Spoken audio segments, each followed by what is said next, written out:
Hi guys! Magandang gabi. Welcome back po dito sa Gandara sa YouTube channel for Showbiz Update. Andito na naman nga po akong muli nagbabalik.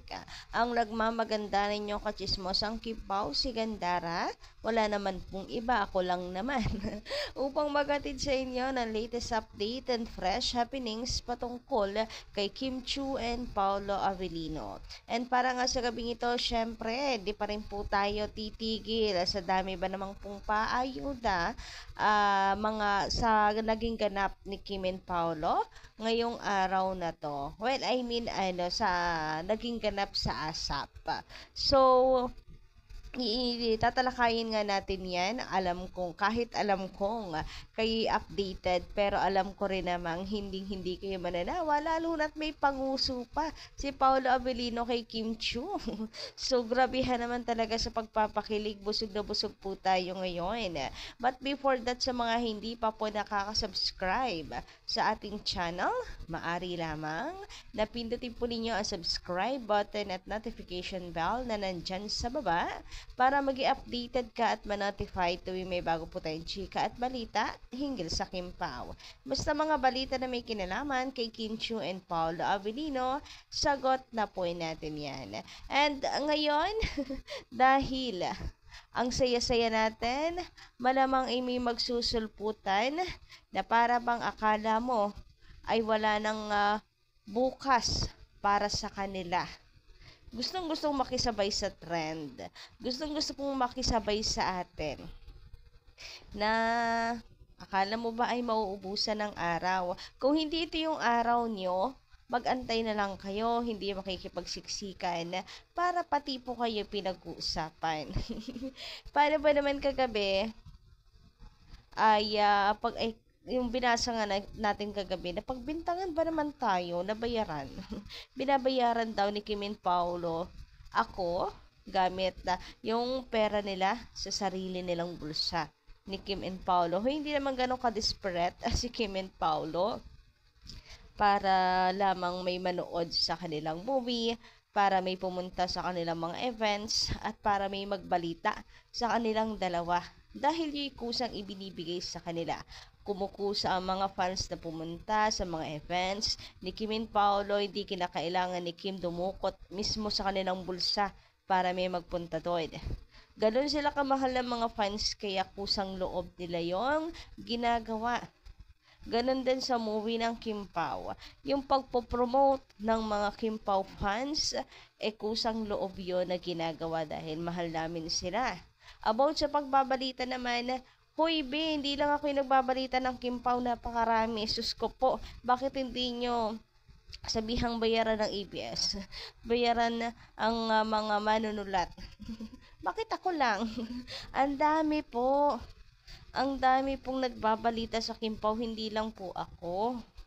Sus ko, yay po ginagawa hindi dahil binabayaran din sila, kundi dahil napaka-in-demand ni Kim and Paolo. Sikat kasi sila. Kaya ganon. Talagang naman sila ng mga balita. Yes, kumikita sila. Kumikita sa vlogging, sa pagsusulat ng chika. But because of monetization yon ng social media platform like Facebook, monetization ng FB, monetization ng YouTube. Pero yung sinasabi niya na galing sa bulsa ni Kim and Paolo, grabe. Kung may desperate man po siguro, hindi yan si Kim and Paolo po. No? Actually, itong ginagawa ni Kim and Paolo, pagpapasaya na lang ng mga taong talaga namang sila po ang kasiyahan. Sabi nga dito ni Sir Clarence John Marberta, magandang gabi. Baka kayo ang bayaran ng mga basher. Kayo ang inggit, or mga basher kayo, inggit na naman kayo. Yes, true. Wala naman po ibang nakikita kundi inggit. Alam mo yon, yung gusto rin nilang makisiksik kasi tayo, Kim Pao yung pinag-uusapan, Kim Pao yung trending.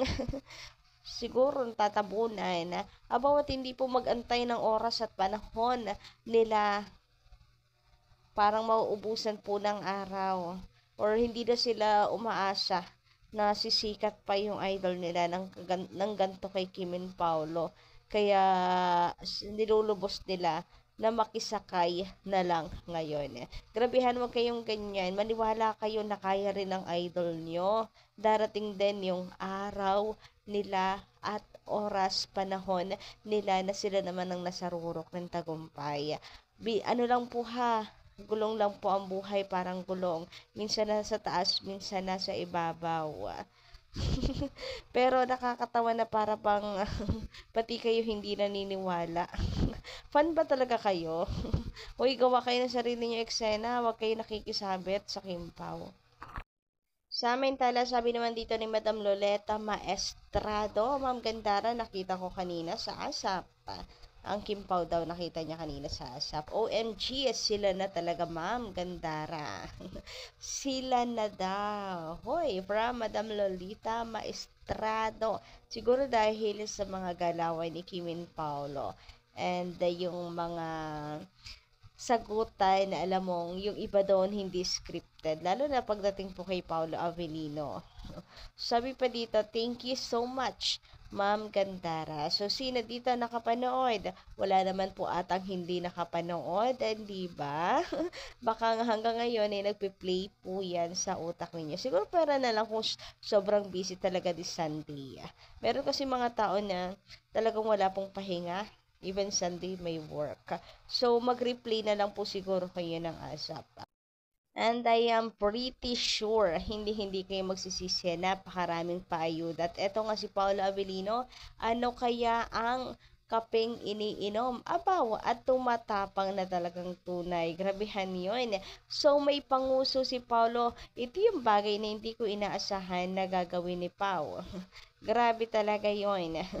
Dun sa lyrics kasi, I'd still kiss you every single day. And si Pao may panguso kay Kim Chu.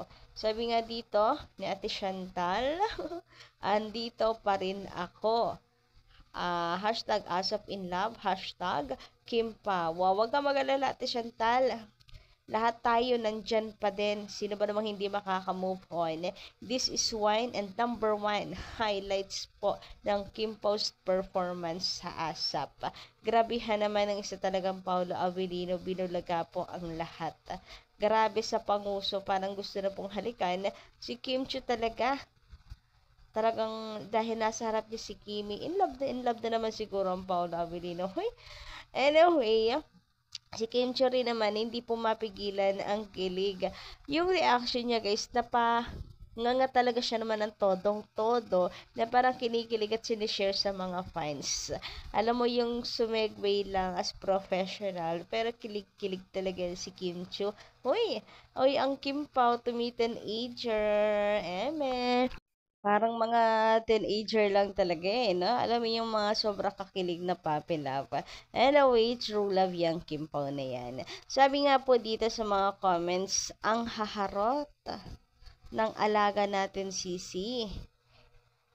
nonchalant sa umaga, si Pao, nagpapa-baby sa gabi. Grabe naman sa nagpapa-baby. Sabi pa dito, grabe nakakakilig. Kiss daw, Kimi. Hehe. Nakangiti na naman ako ng mag-isa habang nagtutupi ng sinampay. Ako naman po, siguro hindi ako nag-iisa. Ilan ba kayong nanonood ngayon? Ayan, kung ilan po kayo nanonood ngayon, lahat tayo nakangiti habang nakahiga. Gabi na kasi, pero pistahan, meron pong hindi agad-agad makakatulog niyan, kakaisip, puyat na naman malala. Sabi naman dito ng isa pa, hahaha, natawa ako sa pagmuso niya, cute niya. Love you, hashtag Kim Pao. Thank you sa pagbibigay niyo ng kasiyahan sa mga OFW. Tanggal stress at pagod kayo. God bless.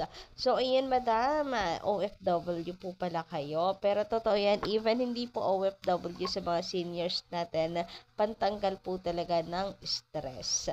Anyway, ingat-ingat po dyan ha, mga team abroad, mga OFW po natin na nagtatrabaho ano po sa inyo, ingat-ingat, God bless.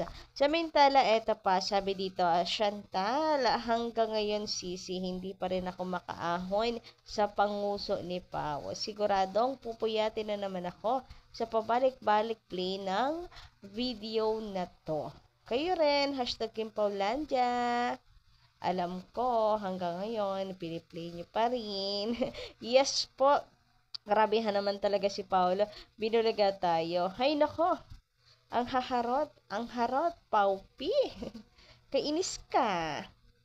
Kami lahat, kami walang love life sa Valentine's, pero okay lang. Ang importante kayo ni Kimi masaya.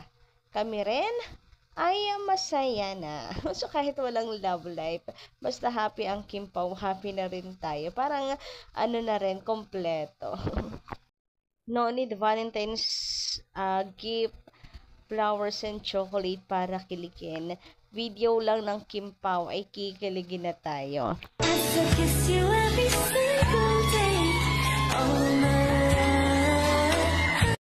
So, ayan guys, anong inyong masisay patungkol dito sa update natin ngayong gabi? Pa-comment lang po dyan sa baba. Hanggang dito lang muna ang ating update. Maraming salamat sa pakikinig. And don't forget to click the subscribe button and notification bell for more updates. Maraming salamat!